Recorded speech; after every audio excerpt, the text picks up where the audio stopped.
Adma Namaste and welcome to the third session of studying the book Esoteric Astrology. So we will start as usual with a short invocation and then we will continue with the PowerPoint. So please close your eyes. Inhale and exhale slowly and deeply. Relax your body. If you feel any pain or discomfort at any area of your body, bring your awareness to that area and mentally say, I let go. I am not the body. The body is just a vehicle of the soul. I am the soul. I am that I am. Visualize your whole body disintegrate and disappear. All the cells and organs in your body disintegrate and disappear. What remains is just brilliant white light. Inhale slowly and deeply. Exhale slowly and deeply. Now bring your awareness higher to your thoughts and your emotions. Just observe each and every thought that comes to your mind and fades away. Mentally say, I am not my thoughts. I am not my emotions. Thoughts and emotions are just products of the soul. I am the soul. I am that I am. Visualize all your thoughts and emotions disintegrate and disappear. All your fears, worries, frustrations disintegrate and disappear. And what remains is just brilliant white light. Inhale slowly and deeply. Exhale slowly and deeply. Please bring your awareness higher to your crown chakra and mentally say to the Supreme Being, Divine Father, Divine Mother, and all the great, great ones, thank you for all of your priceless blessings of divine light, divine love, and divine power, divine guidance, help, and protection, inner healing and physical healing, good health and happiness, prosperity and abundance, spirituality and illumination. Thank you for your guidance and illumination to understand this book. Thank you in full faith. Inhale slowly, inhale all the blessings. Exhale slowly and be aware of your whole body. Inhale slowly. Exhale slowly. Inhale slowly, inhale all the blessings. And exhale slowly. Please put your two hands in a namaste position in front of your heart. Be aware of the presence of each and every person in this session and mentally say, Namaste. Thank you for being here. And when you are comfortable, gently open your eyes with a big, big smile. Adma Namaste and welcome everyone. So this session, we are still continuing with chapter 1. And we already discussed about 3 basic statements. So this session will be about 12 creative hierarchies and the great wheel. Then from next session, we will go to chapter 2 and we are going to study the 3 crosses and which is the common cross, the fixed cross and the cardinal cross. And after that, we are going to go deeper in studying each of the zodiacal signs together with the planets, the ruling planets, the exoteric and the esoteric, and to understand more. So as we go to the next session, studying the zodiacal signs will help us to understand ourselves better, especially if you have already found your chart. Then understanding where is the sun, what is the sun sign, what is the ascendant, what is the moon sign, and everything will help us to understand us better, as we discussed about this briefly in the last session. Okay, so let me share my screen and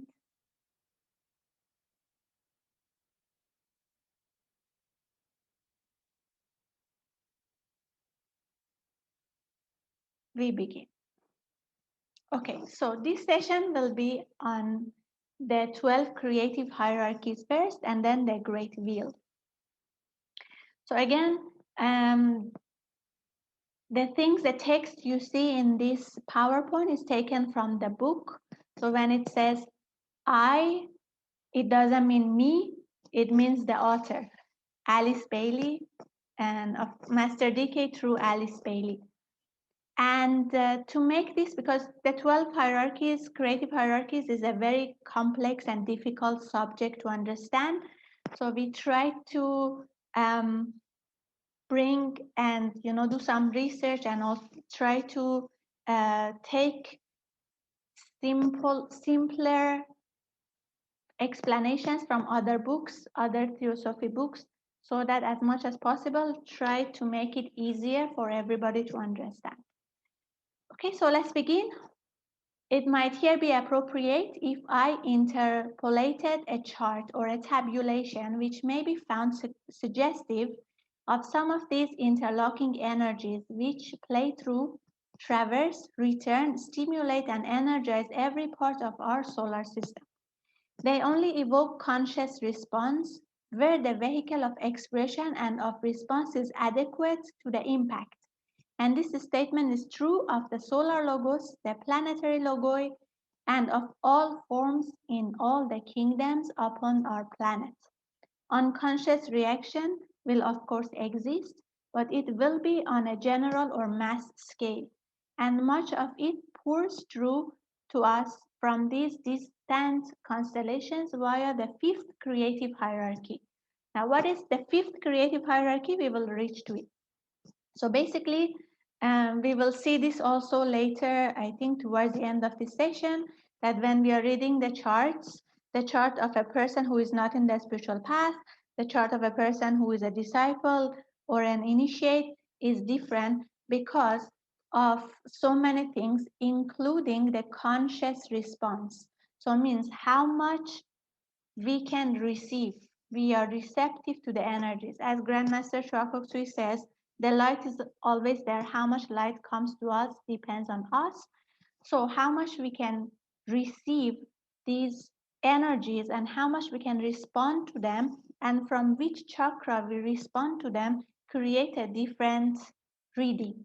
Okay, so we will discuss about that later on as well. So what is the fifth creative hierarchy which was mentioned here? This hierarchy, being on the verge of liberation, is to be found on the intellectual level of consciousness and can therefore be used as a focal point and a transmitter of the higher energies to our solar system and to the planet. If you make a careful study of the chart of the 12 creative hierarchies, you will note that this hierarchy is influencing and is influenced by the seventh ray of magical order and of ceremonial organization. The basic function of this ray is to relate spirit and matter and produce the manifested form. The sign of the zodiac with which it is closely connected is that of Cancer, the crab, which is a mass sign and one of the gates into manifested life. We take note of all of these because these have some mysteries connected with them. We will try to, as much as possible, understand and reveal that, but some of it will be to you to study that further. Anyways, we are going to talk about these 12 hierarchies. 4 of them are already liberated, and the 5th is on the verge of liberation. And so it becomes the transmitter of higher energies to our solar system and to the planet. And this is connected with the seventh ray. If you remember from the first session, we did a summary study, a summarized study of all the rays. So seventh ray is also known as the ray of ceremonial magic or organization. In simpler term, SOP. So the basic function of this ray is to relate spirit and matter and produce the manifested form. And the sign of the zodiac connected to it is Cancer.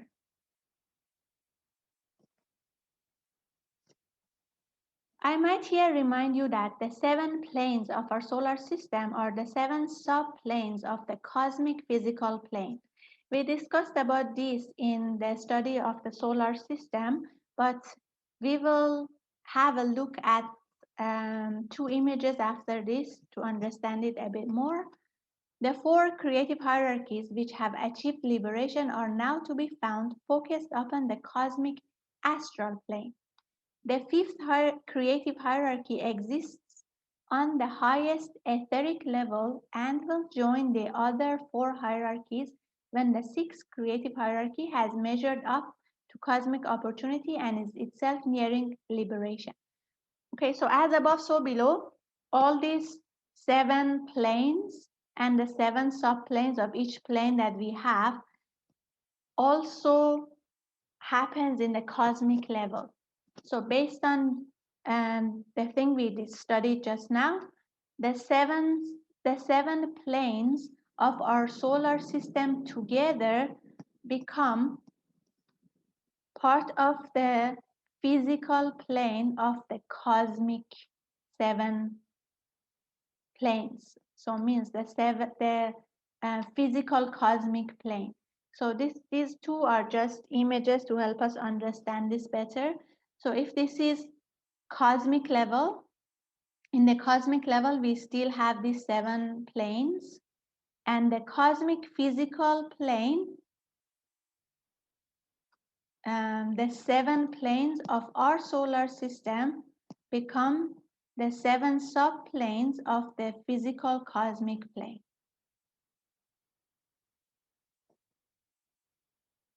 So the 4 creative hierarchies which are already liberated from our solar system, as said in the book, are in the cosmic astral level. And the 5th one is in the verge of liberation and can be liberated once the 6th achieves nearer to liberation. Okay, so what are these creative hierarchies? This is taken from other sources, just helping us to understand these creative hierarchies more. The universe is created, or rather evolved, by a hierarchy of beings, which are generally referred to as builders or architects. The builders are those who build and fashion things into a form. The term is equally applied to the builders of the universe and to the small globes like those of our chain. This hierarchy of creative powers that are in charge of building the universe is said to be composed of 12 orders, although only 7 are connected to our planetary chain. The first 4 hierarchies achieved liberation in the first solar system.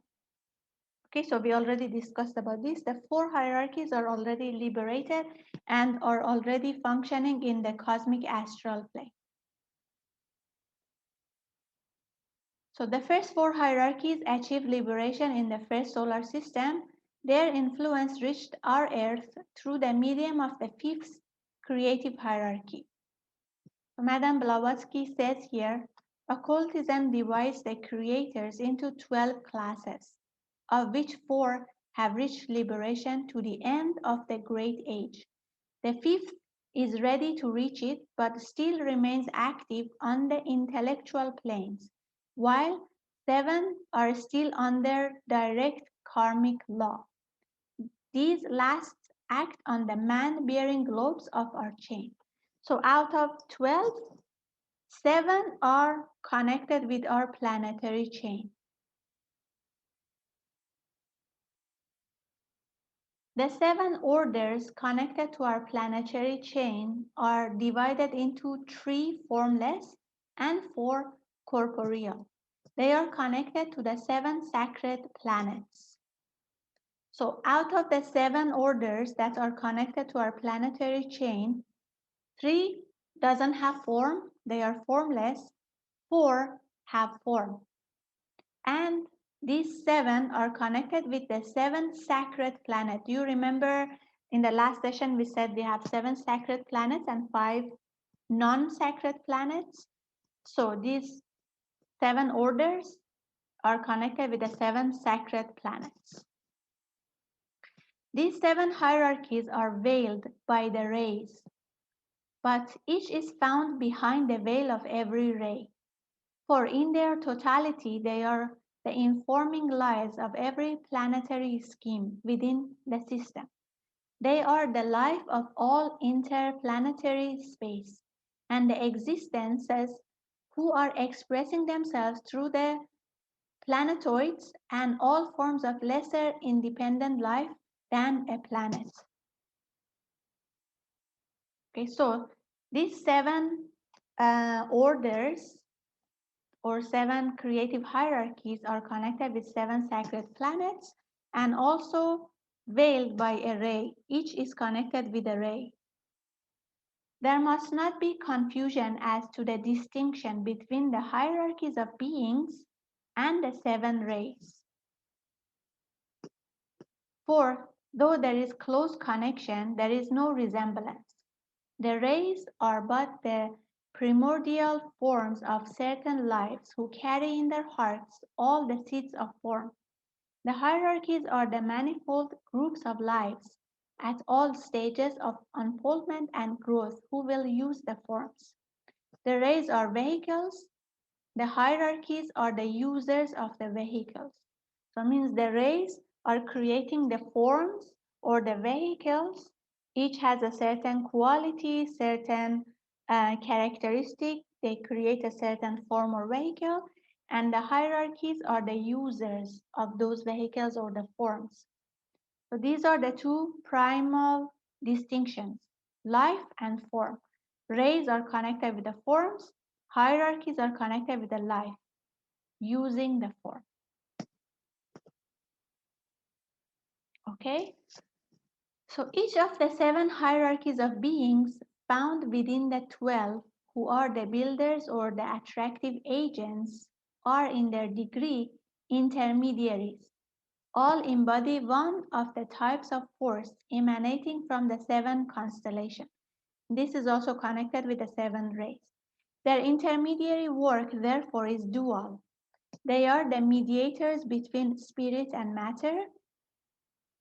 They are the transmitters of force from sources extraneous to the solar system to forms within the solar system. So mediator between spirit and matter and transmitters of force. Okay, now a bit more about these 12 creative hierarchies. Students are often puzzled in trying to account for the 12 in the cosmos. A correspondent sends the following suggestion. This is again from another book. It's not from the Esoteric Astrology. This is taken from the Theosophist, trying to understand where the 12 come from. So in a study in consciousness, the tree, by an arrangement of internal groupings, shows 7 groups. These may be represented as ABC, ACB, BCA, and so on, and a 7th, a synthesis in which the 3 are equal. Now, what does it mean?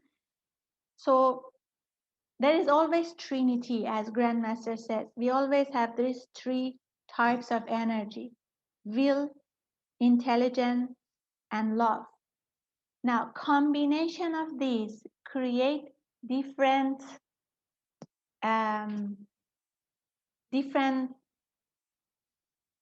types or different forms, lives, let's say.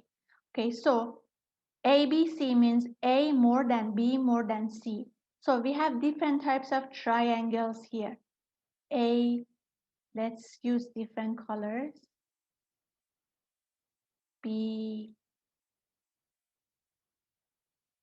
C. So let's say A more than B more than C. Now this, let's say A is will,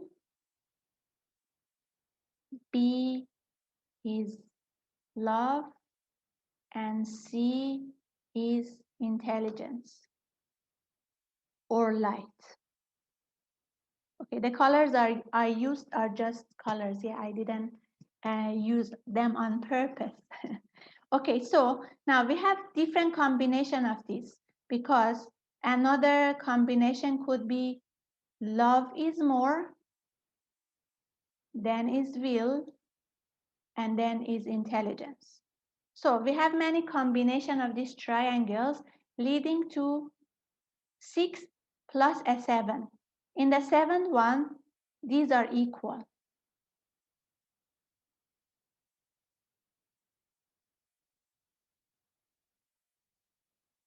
So that's why it's called the synthesis of the three, in which the three are equal. So this is one group. Then we have a second 6, which would be represented by ABC, CAB. Now, AB in bracket means A and B are equal. C is either less or either more. If it's coming second, means is less. If it comes first, means more. So, for example, A, B, C. So, looks a bit similar. Let's try one more time.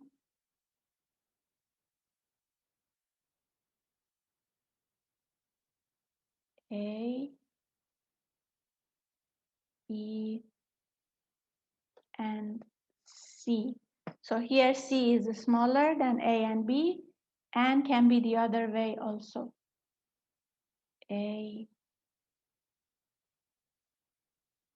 B, and C. So we have another group, another 6, based on 2 equal. For example, will and love and intelligence is equal, will is more. Or love and intelligence is equal, will is less. So we have 6 like this, we have 6 like this, and we have 1 equal, which create the synthesis. Okay, so these may be represented as A, B, C, and so on, and a 7th, the synthesis in which the 3 are equal. A second 6 would be represented by A, B, C, and so on, the 2 bracketed being equal, and the third stronger or weaker. Now, the 2 groups of 6 and the group in which the 3 are equal would make 13. This 13 may be arranged as a circle of 12 with 1 in the center. The central one will be synthetic and will be that class in which all 3 are equal. So light, love, and power will be equal. The 3 energies are equal. The physical correspondence of this will be the 12 signs of the zodiac with the sun at the center, synthesizing all of them. The spiritual correspondence will be the 12 creative orders with the logos at the center, synthesizing all. The arrangement is quite legitimate. Okay, so dealing with 12 creative hierarchies, what we just discussed means 12 creative hierarchies at the periphery, at the circle, and the logos at the center, synthesizing all.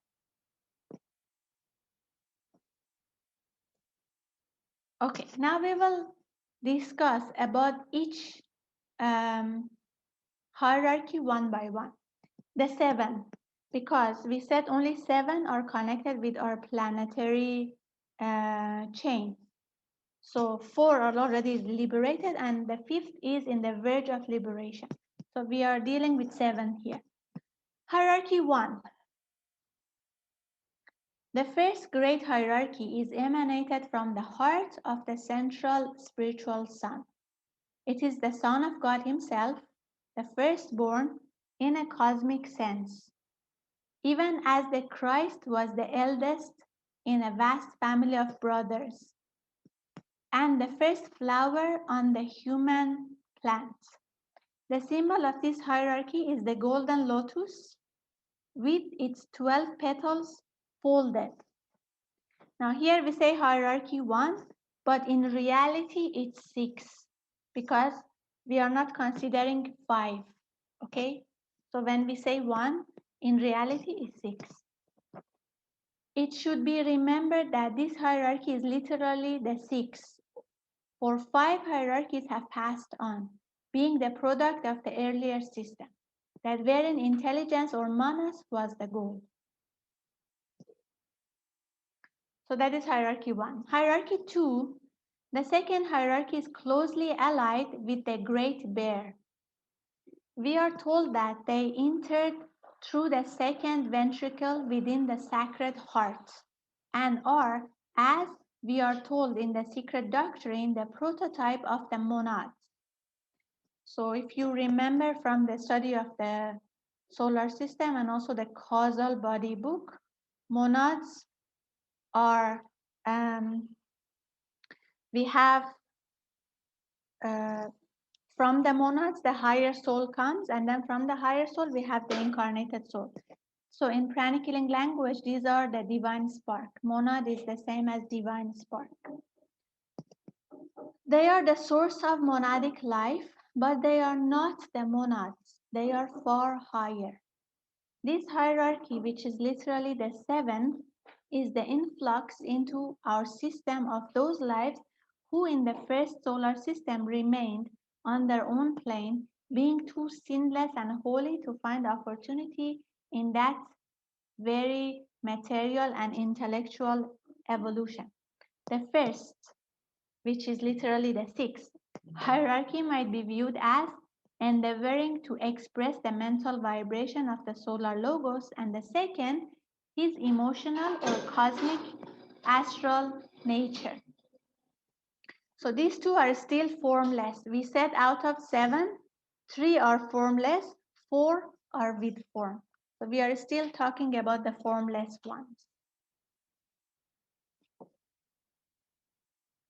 Hierarchy 3, the third creative hierarchy, or the 8th, literally, is a peculiarly interesting one. They are called the triads, for they hold in themselves the potencies of triple evolution: mental, physical, and spiritual. From another angle, when studied as the flower of the earlier 8, they are the eightfold points awaiting opportunity to flame forth. They are the devas who are ready for service, which is to give to another hierarchy certain qualities which are lacking. This hierarchy is regarded as the great donors of immortality, while themselves standing aloof from incarnation. So this is connected with the devas who are ready for service. Lords of sacrifice and love are they, but they cannot pass out of the logoic etheric body into the dense physical vehicle. So they are still formless.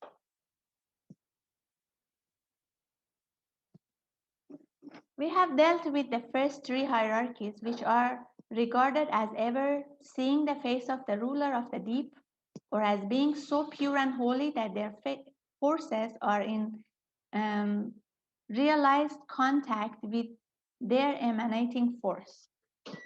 So, being so pure and holy means they are too holy to have a physical body or incarnate physically, something like that. So they are still formless. We now take up for brief consideration 2 hierarchies which closely concern ourselves, the human self-conscious entity. These 2 groups are literally 3, as the 5th hierarchy is a dual one. Okay, so we discussed about 3 Now we want to discuss about hierarchy 4 and hierarchy 5, which are quite important because they are connected with our human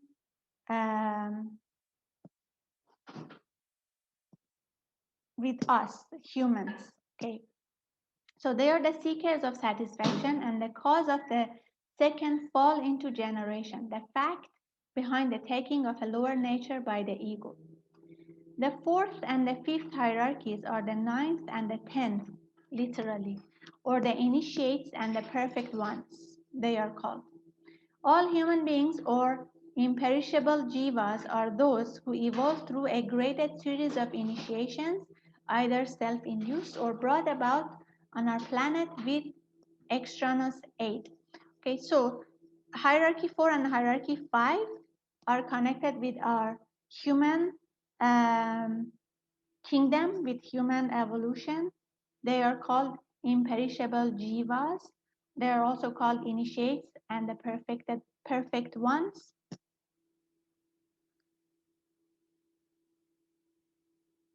Hierarchy 4 are the initiates, hierarchy 5, perfect ones. Now, the fourth creative hierarchy, or the ninth, must ever be regarded in this solar system as occupying what might be considered as the third place. First, the lives or the three persons of the Trinity. Second, the prototypes of man, the seven spirits. And third, man or the lowest manifestation of the self-conscious spirit aspect. The four lower hierarchies are all concerned with manifestation in the three worlds or in the dense physical body of the solar logos. So as we discussed, the three first that we studied were formless. The four lower ones are with form. They are those who can discard or pass through the etheric body of the solar logos and take forms composed of either gaseous, liquid, or dense substance. The others cannot. They cannot fall into physical generation. The first three that we discussed cannot have a physical body. The lower four can. So before continuing our consideration of the particular hierarchies, it is necessary to point out that in these hierarchies, certain of them are termed dominant hierarchies and others subsidiary hierarchies. Okay, I understand that this might be a bit difficult discussion. In the book is even more difficult than this. We really try to make it easier to understand. So hopefully it's understandable. By this is meant that certain of them are expressing themselves in the solar system more fully than the others, and this necessarily entails the consequence that their vibration is more to be felt than that of the subsidiary groups. The dominant groups are the second, fourth, and fifth, and this is because the second is the great expression of duality of the sun as he vitalizes the sun. The fourth is the hierarchy of human monads. The fifth, or 10th in reality, is closely linked with the five liberated hierarchies and is an expression of their synthesized life. So that's why these three are dominant ones, and the other 4 out of 7 are subsidiary. The second is great expression of duality. The fourth is the hierarchy of human monads or divine sparks. And the fifth is linked with the 5 liberated hierarchies and is an expression of their synthesized life. The fifth is also connected. The fourth and fifth are connected with human kingdom, as we said. The fourth is also called the initiates, and the fifth is called the perfect ones. So it might therefore be said that the fifth hierarchy serves as the representative of the 5 liberated groups, and the fourth is the representative group in this system, whilst the second represents for man or these two groups united, that which is the spirit aspect and the father, the unknown.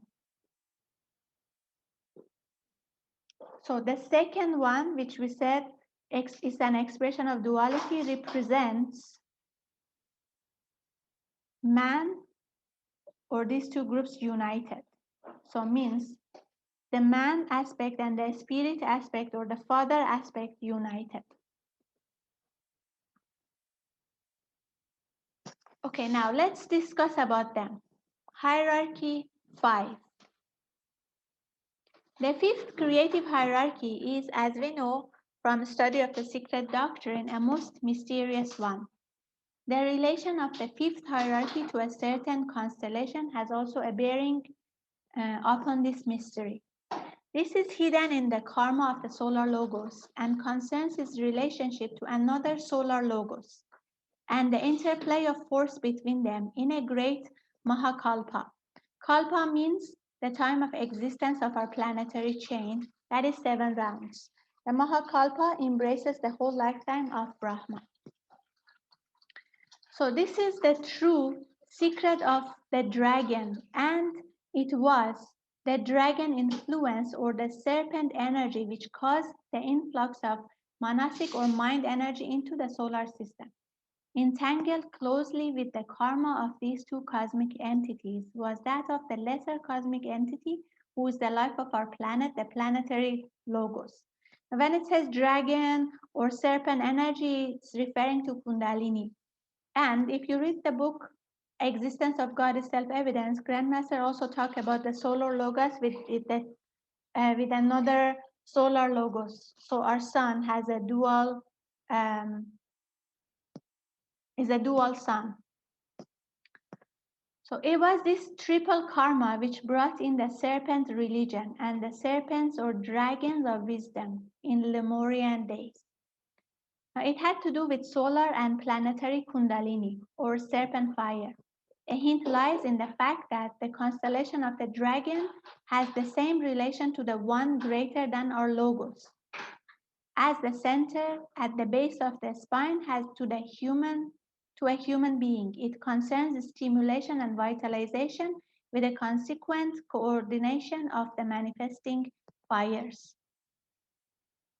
So a hint lies in the fact that the constellation of the dragon, which is secret of the dragon is coming from, has the same relation to the one greater than our logos, as the center at the base of the spine has to the human being.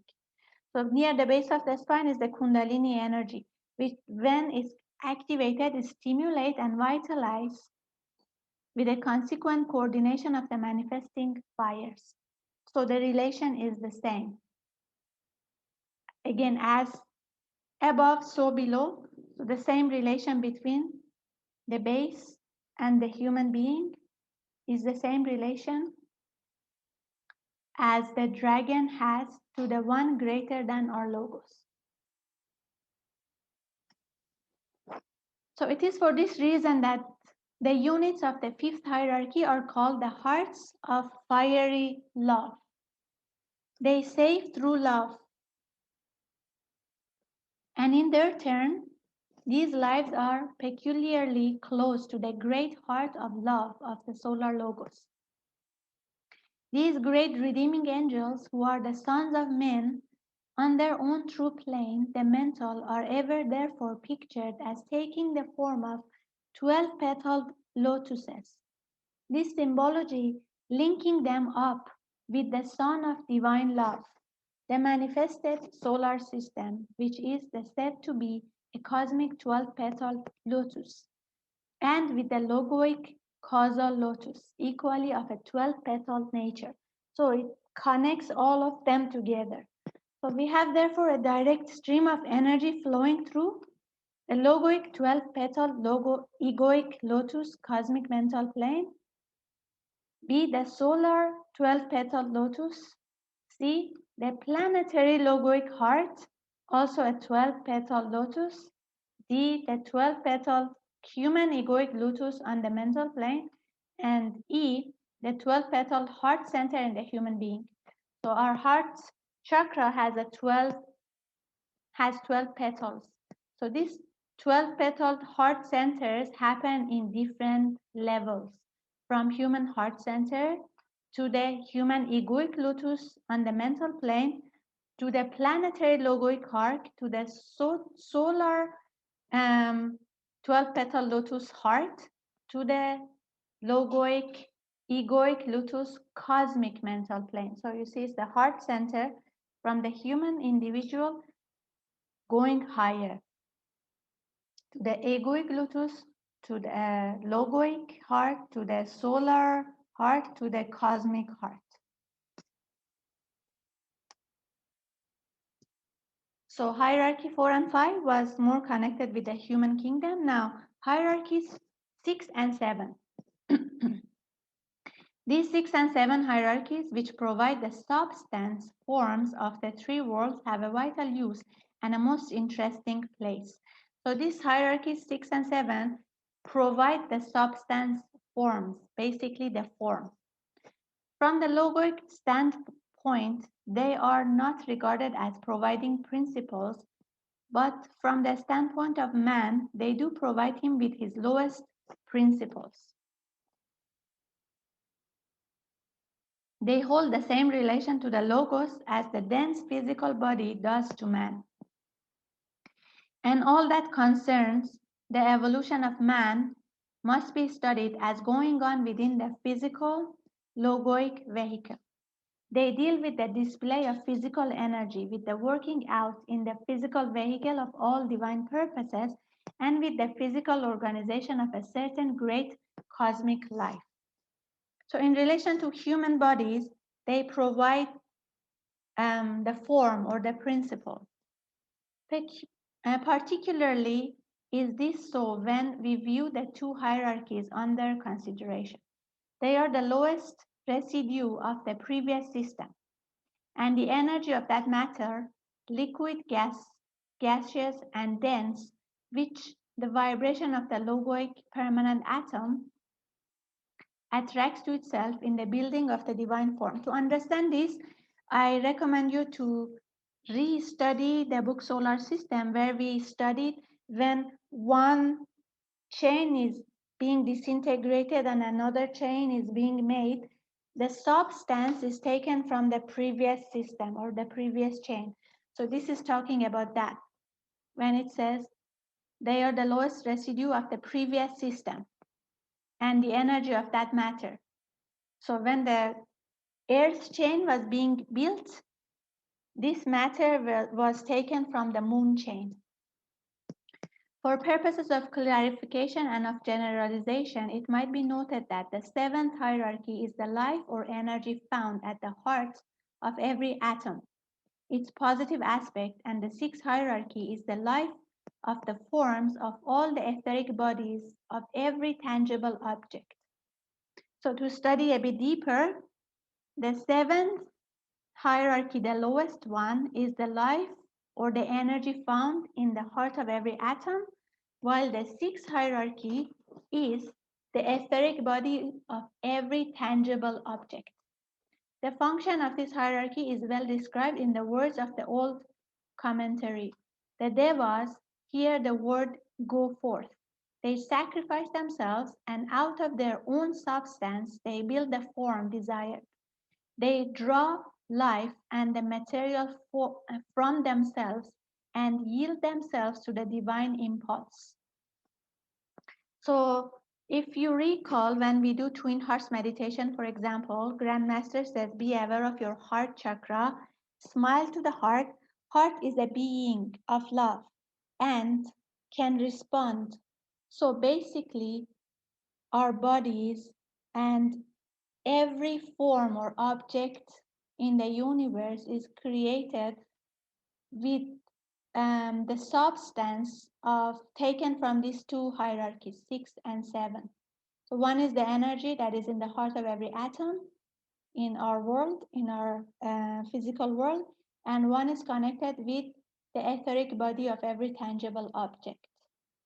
So these are basically devas who sacrifice themselves to create the form for us to use. So this is a table for you to understand or to summarize the discussion of these 7 hierarchies more. The first hierarchy, to summarize, is called the divine lives. Its number is 1, but actually or realistically the number is 6 because we are not considering the 5, the 4 liberated ones and the 1 in the verge of liberation. The second is the burning sons of desire. Number is 2. The symbol of the first hierarchy is closed 12-petaled lotus in golden color or golden lotus. Second one, 7 colored spheres, each with a central fire. Third one is the triads or the triple flowers, a triple flame hovering over a glowing altar is the symbol. The fourth hierarchy is the lords of sacrifice or the initiates. So these two are connected with human kingdom. Symbol is the sun standing with outstretched arm in space. Hierarchy 5 is called the crocodiles or the perfect ones. The 5-pointed star is the symbol with the symbol of system 1 in the center. 6, the sacrificial fires, the aspirants. Symbol is a silver moon surmounted by an equal armed cross. And last one, 7, the baskets of nourishment or the blinded lives. Symbol is a man reversed with his eyes closed. Okay, this is just for our knowledge. So based on the book, Esoteric Astrology, the hierarchy of creative powers is divided esoterically into 7, 4, and 3 within the 12 great orders. 3 hierarchies are in this greater cycle of profound significance. The 4th, or human creative hierarchy, and the 2 Deva hierarchies, the 5th and the 6th. The 4th creative hierarchy is in reality the 9th, and that is why it is called the hierarchy of initiates. The first 4 hierarchies achieved liberation in the first solar system. Their influence reached our Earth through the medium of 5th creative hierarchy. These are therefore related to the 4 rays which work as minor rays of attribute under the great major 3rd ray of active intelligence.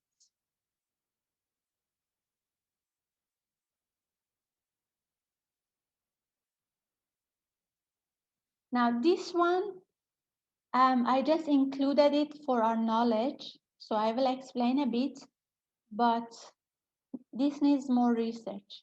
Much light can come to the earnest student through a study of the numbers connected with these hierarchies. So each of the hierarchies has 3 different numbers.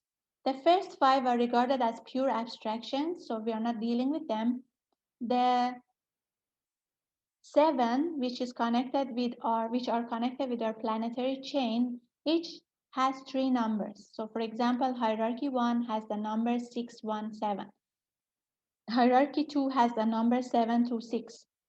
Now, why this is for us to study and research more is because these numbers are not revealed exactly.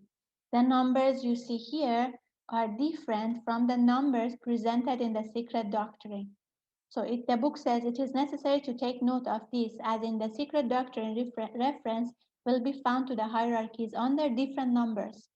This serves to conceal, but it will also confuse the student in relation to other planetary manifestations. So the numbers are not revealed because they wanted to keep it secret or concealed. So therefore, the numbers you see here and the numbers you see in the secret doctrine are different. But I still included this page in the study so that we can study about it if we like. Whoever is more interested can do more research and try to understand what are each these numbers referring to and why they are connected with a certain hierarchy. What do they represent? They may represent the chakras. So as per the tree of life, we have 10 with one hidden. And if we take the one shown in Grandmaster's book, we also have the 12th chakra here. So we have 12 number here. They may be connected with the 12 chakras. They may be connected with the zodiac numbers. They may be connected with the planet's number. So for us to study more, I just kept it for whoever is more interested to do more research on it. Okay, a little bit more about the 7 hierarchies, and then we will discuss about the great wheel, and we will finish this chapter. So hopefully what is presented here is understandable. From next chapter, it will be a bit easier to understand because we are dealing more with astrology itself. We are dealing with the crosses, and then we are dealing with the zodiacal signs. And towards the end of the book, we discuss about the triangles, the science of triangles. So for a long time during this cycle of reincarnations and periods of manifestation, the human being is conditioned almost entirely by the activity of the non-sacred planets. These, as you know, are 5 in number, as we discussed last time. The Sun and the Moon, the Earth, the Mars, and Pluto. Now, the Sun and the Moon, they veil a certain planet. So when we reach to every zodiacal sign, we are going to discuss which planet they are veiling: the Earth, Mars, and Pluto. Man, speaking symbolically, is the 5-pointed star. So we discussed this already when we were talking about the hierarchies. Symbol of hierarchy 5, also known as crocodiles or perfect ones, is 5-pointed star. So man, speaking symbolically, is the 5-pointed star, and at the fiery points, the forces of the man pour out, and upon each fiery point appears a center of reception. This is, of course, pictorially expressed, but the meaning is clear.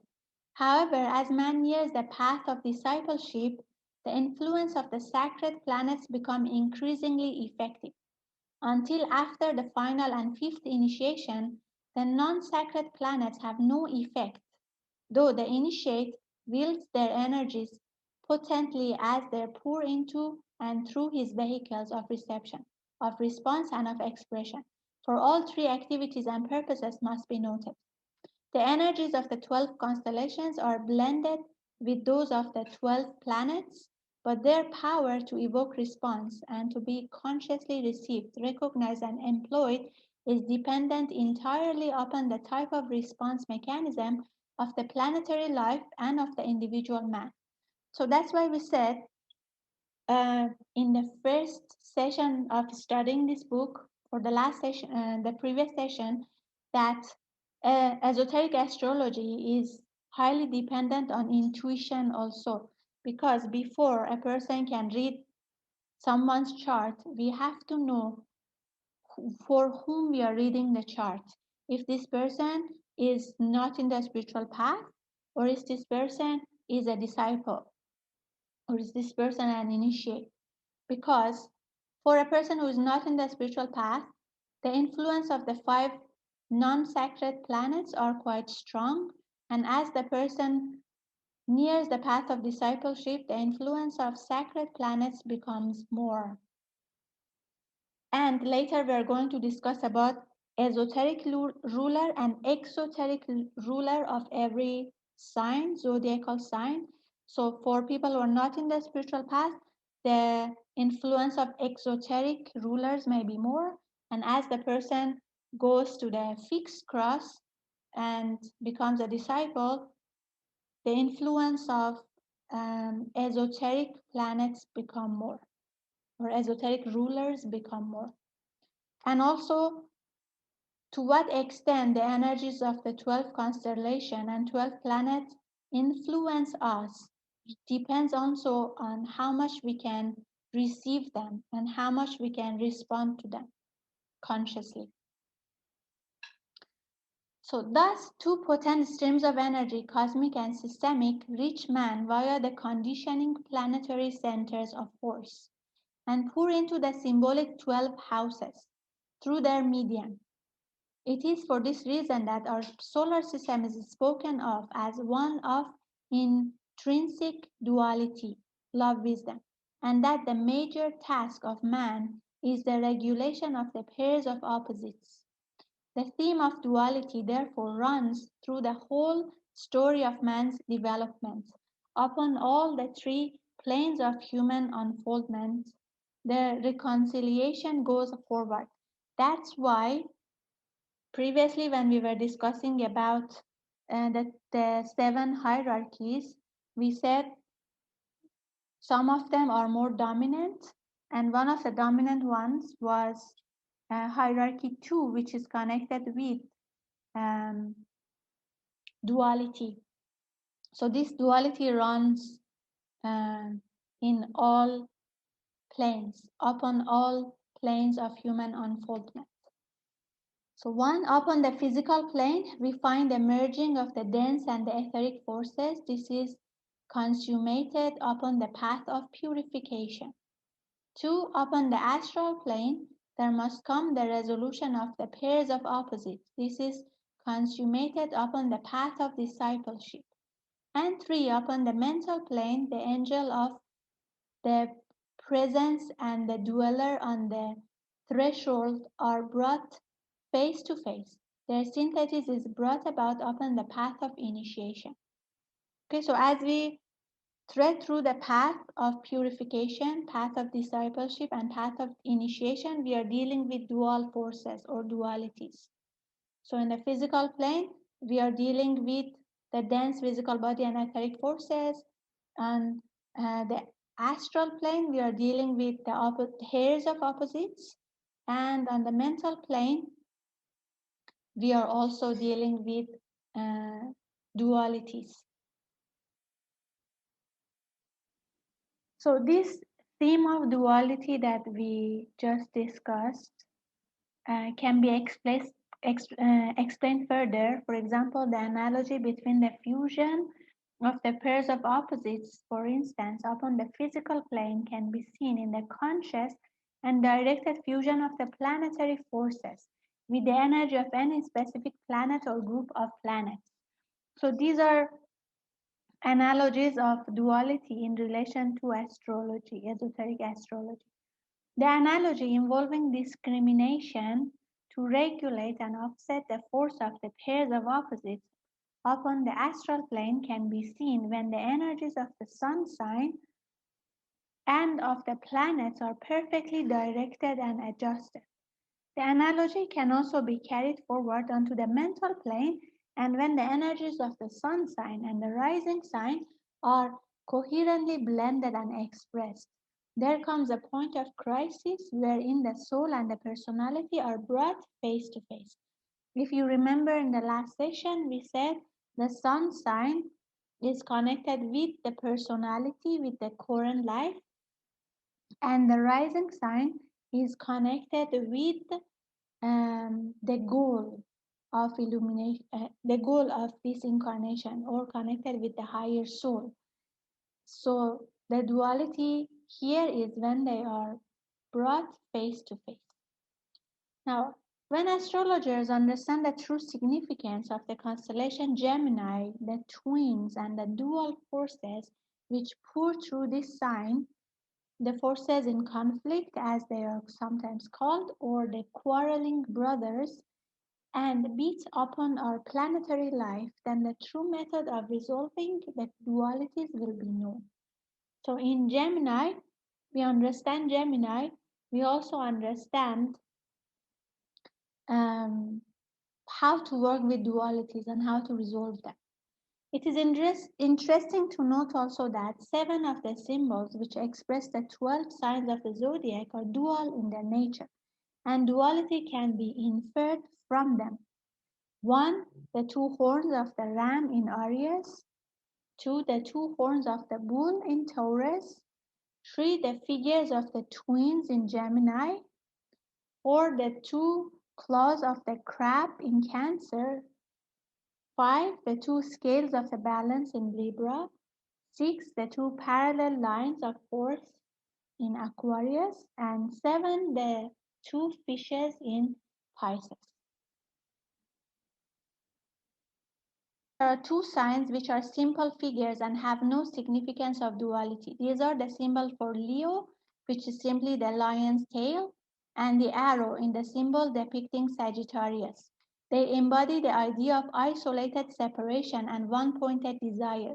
So you see, each of these zodiacal signs has a certain quality to them, a certain principle. For example, in seven of them, we have the struggle of duality. And then in two of them, they embody the idea of isolated separation and one-pointed desire. Then there are two signs, definitely triple in construction. And this has a clear meaning to the esoteric. One is Virgo, is a triple sign, and Scorpio is also a triple sign, closely resembling the symbol of Virgo.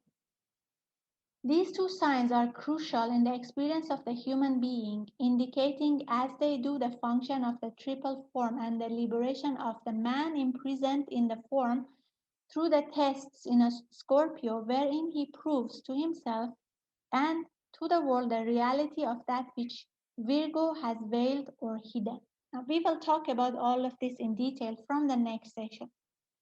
Now, the last one, 12, the symbol of the sign Capricorn, is the most mysterious.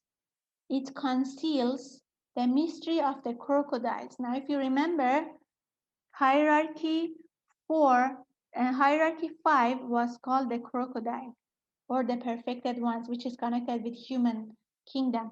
So sign 12 is the symbol for the sign is Capricorn, is the most mysterious. It conceals the mystery of the crocodiles or Makara.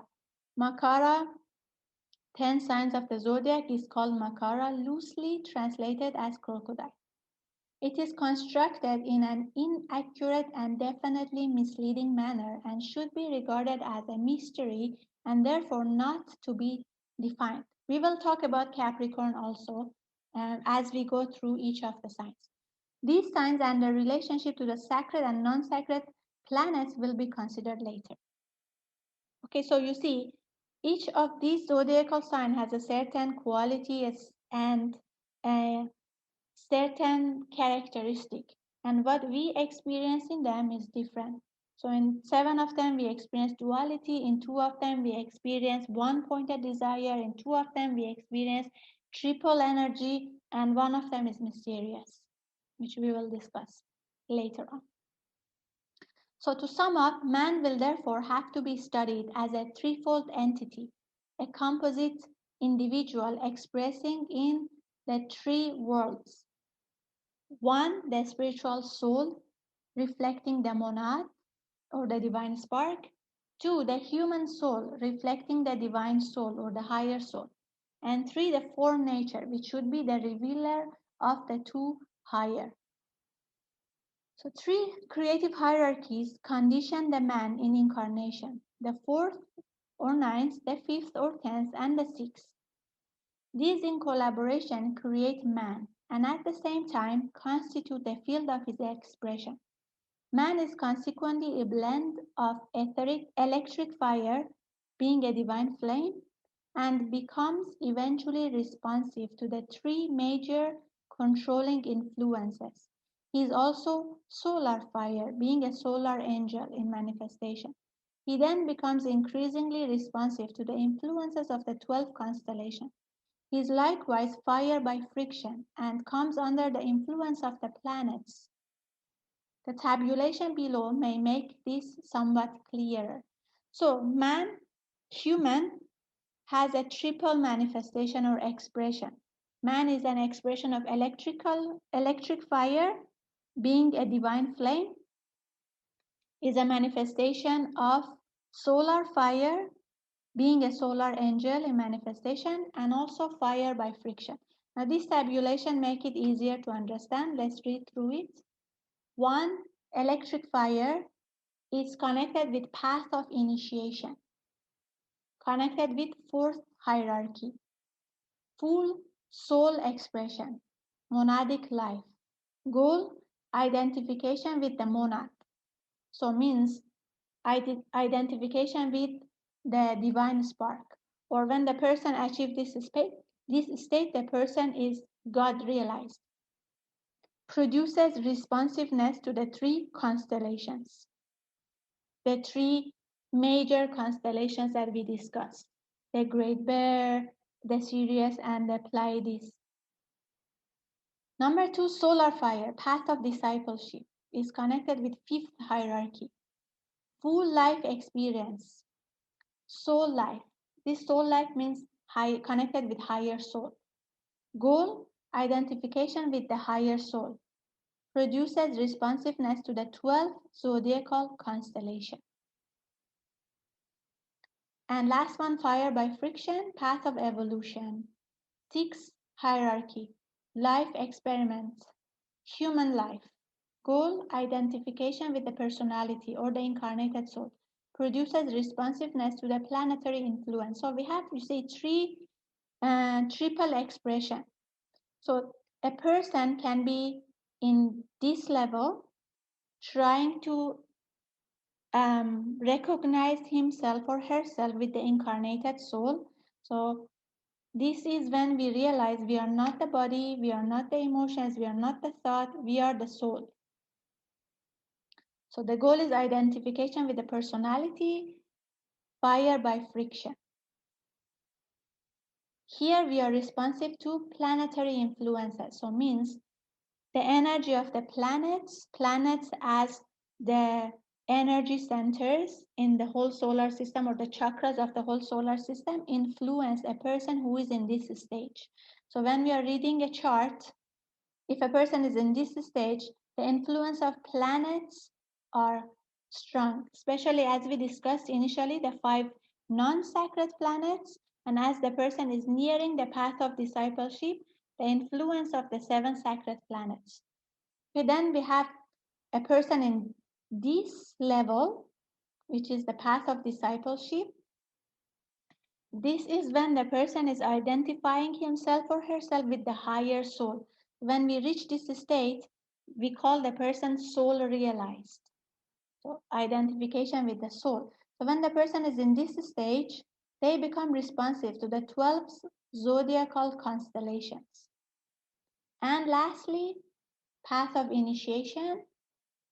This is when the person is God realized, means the goal is God realization or identification with the monad. When the person is here, they become responsive to the 3 main constellations or the 3 great constellations. Now, these 3 are also connected with 3 crosses, which we will discuss in the next session. First one is called the common cross or the mutable cross. Second one is called the fixed cross, and the third one is called the cardinal cross. We will discuss about them. Each of the crosses is connected with 4 zodiacal signs. We will discuss in the next session. And the image of the Sphinx, if you have done Grandmaster Chakok Sui's spiritual business management, there is some explanation about the Sphinx, is connected with this, is connected with a fixed cross, which when we will discuss in the next session, you may understand a bit more. Okay, so we finished talking about the 7 and the 12, actually, the 12 creative hierarchies, and we discussed about the 7 more. Now we talk about the great will and spiritual unfoldment, and then we will finish the session today. That will finish chapter 1. From the next session, we will study chapter 2, which starts with study on the chakras and the crosses, and then we go deep, we dive deep into the zodiacal sign. Okay, so before I give you the remaining part of the chart, which deals with the constellations as conductors of cosmic energies or as transmitters of their own energy, I would like to remark that much that I shall say will be based upon 1. The wheel of life and the path of man, the human beings, as he passes through the signs, according to the mode recognized by Orthodox astrology. He, as well as the planets, apparently retrogrades through the signs and appears to pass through the constellations from Aries to Taurus through Pisces. But this is all part of the great illusion. 2. The great wheel of life and the path of man, the divine or spiritual soul, as he passes through the signs of the zodiac according to the mode studied by esoteric astrologer. This is the path of reality, as the other is the path of illusion. This carries the disciple around the path from commencement in Aries to consummation in Pisces through Taurus. Okay, so means in the first one, we move clockwise as we discussed in the previous session. We go from Aries to Taurus through Pisces, means the movement is clockwise. And in the second one, the direction changes when the person is changing or going upward from being a person in the path of probation to the path of discipleship, or from the common cross to the fixed cross, the direction of movement changes and becomes counterclockwise. So here, this is the path of reality. Here, the person moves from Aries to Pisces through Taurus, means moving counterclockwise. So the present method is based upon the temporary truth that ordinary man is subject to the illusory nature of manifestation. As he thinks, so is he. When, however, he becomes Hercules, the sun god, or solar angel, he begins to reverse the process. Again, only apparently, and a definite reorientation takes place. The teachers on the inner side, therefore, study the horoscope only in its relation to the following three entities: the horoscope of the planets, the horoscope of the human family, and the horoscope of the disciples. Now, this concept of reorientation, we will discuss about it in the next session. So I only included this chart for you to see that, because here it says the teachers study the horoscope of the planets, of the human family, and the disciples. So I kept this for you to see that as we are studying our own charts, we also have a chart for the whole human kingdom and the ages. Okay, like for example, we are now in the Aquarian age.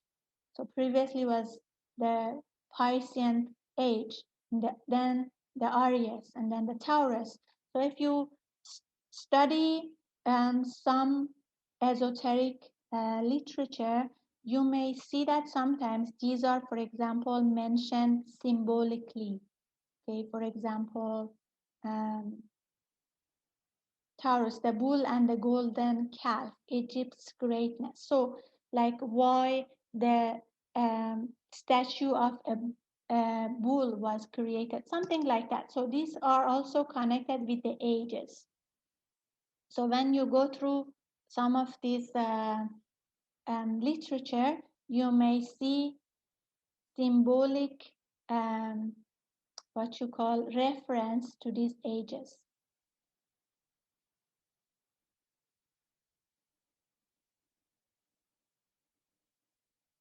Okay, question. Is there any significance or connection if we have the Aquarian zodiac and the Aquarian age now? Okay, the Aquarian age influence everybody. For example, later we will discuss that Aquarius is connected with air sign. So that's why you see in our current civilization, everything is becoming digital, online, connected with air. Previous one was water, Pisces. So it affects everybody, the whole humanity. But when we have a certain zodiac ourselves, then it can affect us further also. We will discuss about all of these zodiac signs from the next session, more detail. Then we will also see the influences that they have on us and on the whole. So as we see in ourselves, if we make the scale bigger, we can also see the influence on the whole humanity.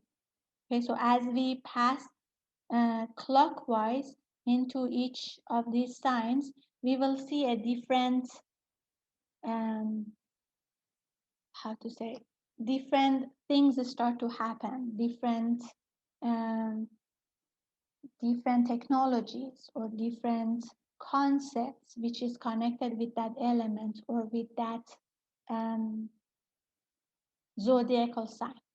Okay, so that's why I kept this. So Pisces was one of the dominant signs influencing our planet at the time of individualization when the human kingdom came into being. It is basically related to the first or highest creative hierarchy, which is in its turn related to the third ray of active intelligence. It was the product of the first solar system. The development of illumination through an awakened intelligence is the first goal of humanity. Okay, anyway, this was for our knowledge only. So let's continue. A third point must here be made, following up on the two earlier emphasized. A great part of our study will be occupied with the relation of the six constellations in the upper half of the zodiacal wheel to the six which are found in the lower half. We shall consider the energy which is the human being as it travels clockwise from Aries to Taurus, and then reversing the process, travels from Aries to Pisces. We will consider the dualities provided by one of these constellations and its opposites. We will study therefore the great qualities provided by a constellation and its opposite sign. We will take up these points in the following manner. 1. From the standpoint of commencement in Aries until the man, through many turning of the wheel of life, reaches the point of reversal and reorientation. The man progresses from the point where in Cancer he forms a part of the mass, with the mass consciousness, inchoate and unfocused, and with no recognition of objective, except the satisfaction of instinctual desire, until in Scorpio he becomes the triumphant disciple, having found himself in Leo. Then comes the crisis of reorientation, which may take a long time and constitute an interlude of many lives of struggle. Now, all of this we are going to explain later. So why in Cancer is mass consciousness, and then in Scorpio it becomes triumph. In Scorpio there is like this struggle, and then in Leo he finds himself, and then he starts to reorient. We will discuss about all of this from the next session. Now, when it says we discuss about the relation between the upper half of the wheel and the lower half, if you remember in the last session, we discussed that the lower half were more connected with the self and the upper half were more connected with others. We will also discuss about the opposites when we discuss about each sign. So number 2, from the standpoint of the man upon the probationary path, seeking the light, struggling through the signs, as the old commentary expresses it when considering this point. He turns from right to left and then again from left to right. He revolves in giddy fashion upon an axis of desire. He knows not where to go or what to do. The sky turns black. At this point, the sign Gemini begins potently to play its part in the life of the disciples, with Sagittarius gradually piercing the heart with his arrows, and then upon the flight of the arrow, the man reaches Capricorn. Then comes the crisis of renunciation. Again, we will discuss about this so you will understand why he mentions these signs in particular. And 3, from the standpoint of the pledged disciple and initiate who traverses again the path of the sun and finds that which he has discovered himself to be in Leo finds its crown in Aquarius. The separative individual consciousness becomes the group consciousness in Aquarius, and he begins to comprehend the significance of that basic combination of signs, that triangle in the consciousness of humanity.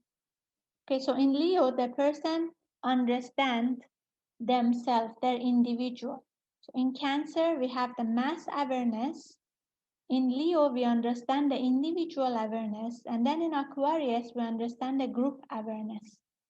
Cancer is connected with mass awareness, instinctual consciousness. Leo connected with individual awareness, intelligent consciousness. Aquarius is connected with group awareness, intuitive consciousness. We are going to talk about each of these signs in detail.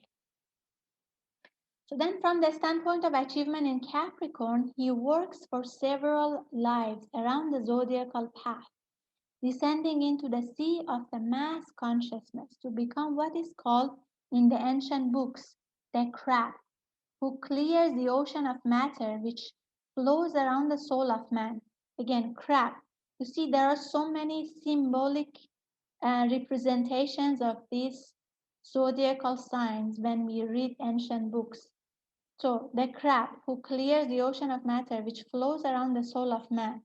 In Cancer, the person achieves mass awareness and eventually to become a functioning world savior in Pisces. He descends into the world of men to save mankind and to further the plan.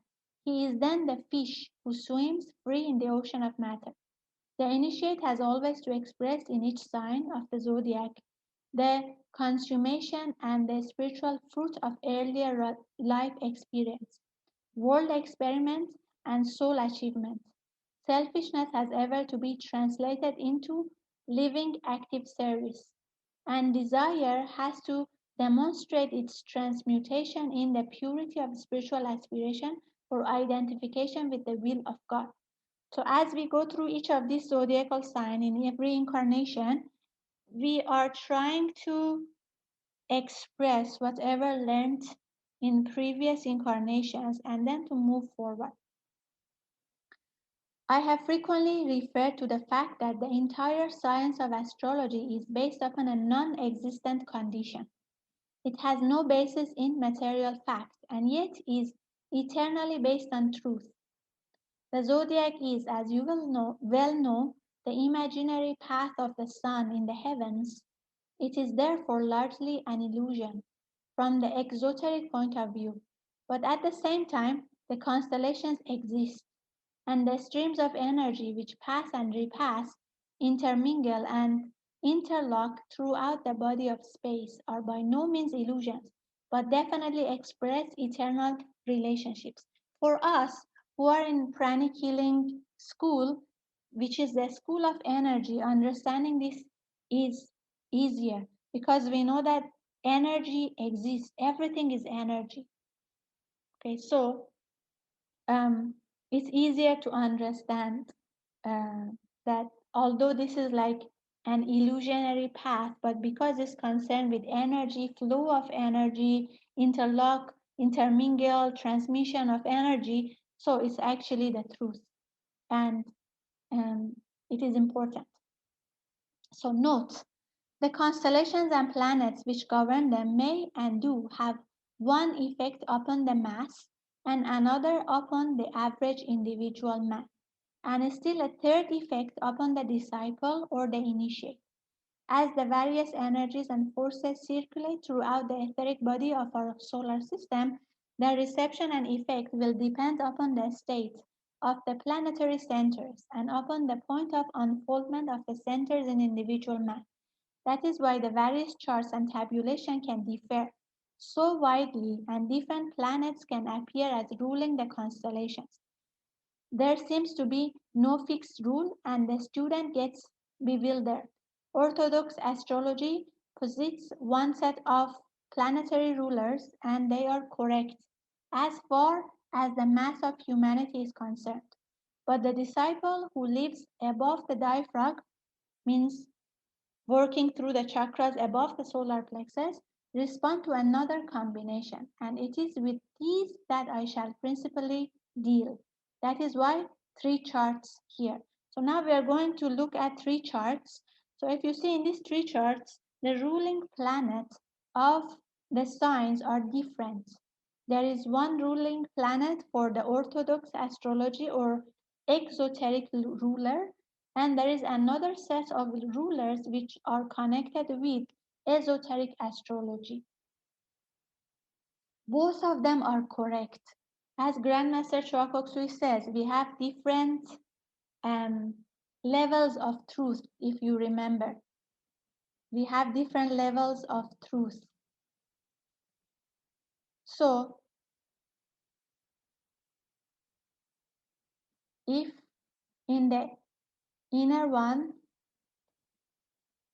we have the exoteric rulers, they are true, they are correct, and they work for the mass of humanity, people who are not yet in the spiritual path, people who are not yet disciples.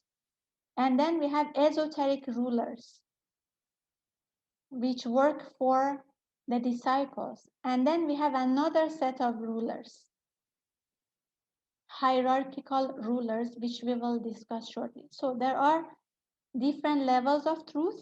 All of them are true, and they work on different levels for different people, because different people response to the energies coming to them is different, and different chakras are are highly activated on different people on the spiritual path.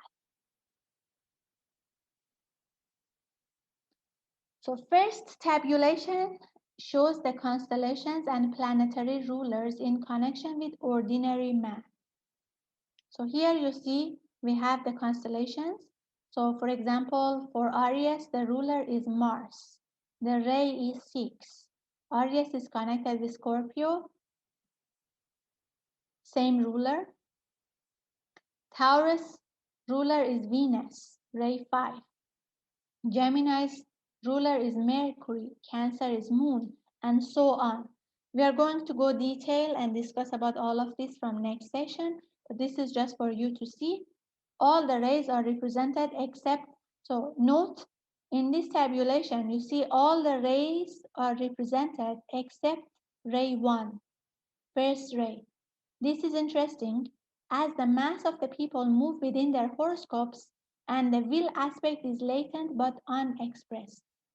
So ray 1 is not expressed in the mass of ordinary people or people not on the spiritual path.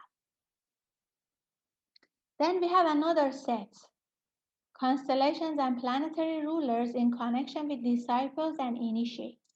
So you see there are completely different set of rulers.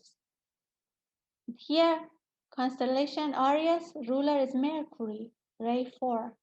Taurus, Vulcan, ray 1. Gemini, Venus, ray 5. Okay, so we are going to discuss about this when we discuss about each zodiacal sign. We will discuss about what is the exoteric ruler, what is the esoteric ruler. And we discuss about all of them in detail. The emphasis is here, the emphasis is laid upon the conditioning ray. And here you see, we already see ray 1 appearing. Note, in connection with disciples and the zodiacal signs, Gemini and Libra are two constellations which, through their rulers, express 5th and 7th ray energy. For some occult reason, they remain unrelated to any other of the signs. So you see, here it's not related to anything. Gemini and Libra. The relation between the other constellations through the planets as expressing the ray is as follows. Taurus and Pisces through Vulcan and Pluto are related to ray 1, transmutation of desire into sacrifice, and of the individual will into the divine will. We have the world savior. Then we have Leo and Aquarius through the Sun and Jupiter are related to ray 2, development of the individual consciousness into world consciousness. Thus, a man becomes a world server. So here we have the creation of the world servers. Sagittarius and Capricorn through the Earth and Saturn are related to ray 3. The one-pointed disciple becomes the initiate. Connected with the initiate. Number 4, Aries and Virgo through Mercury and the Moon are related to ray 4, harmonizing the cosmos. and the individual through conflict, producing unity and beauty.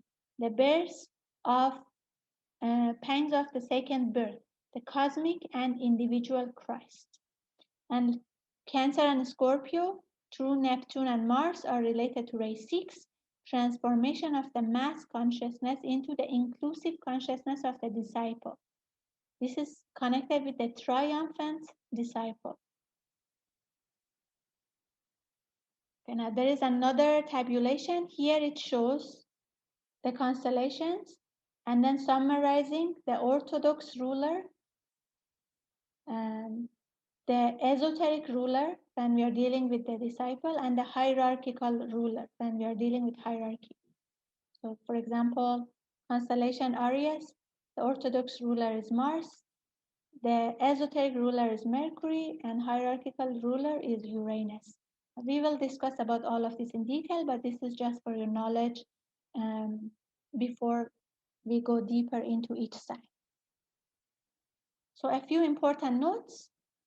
Disciples upon the path of discipleship are strongly influenced by Mercury and Saturn, one bringing illumination and the other offering opportunity. So sometimes when we are dealing with astrology, Saturn is considered a not so good planet, but basically it's a spiritual planet.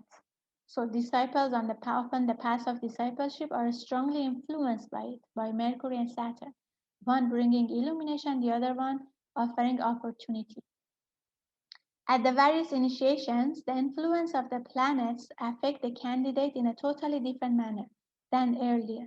Psychically, the energies from the constellations pour through the planetary centers.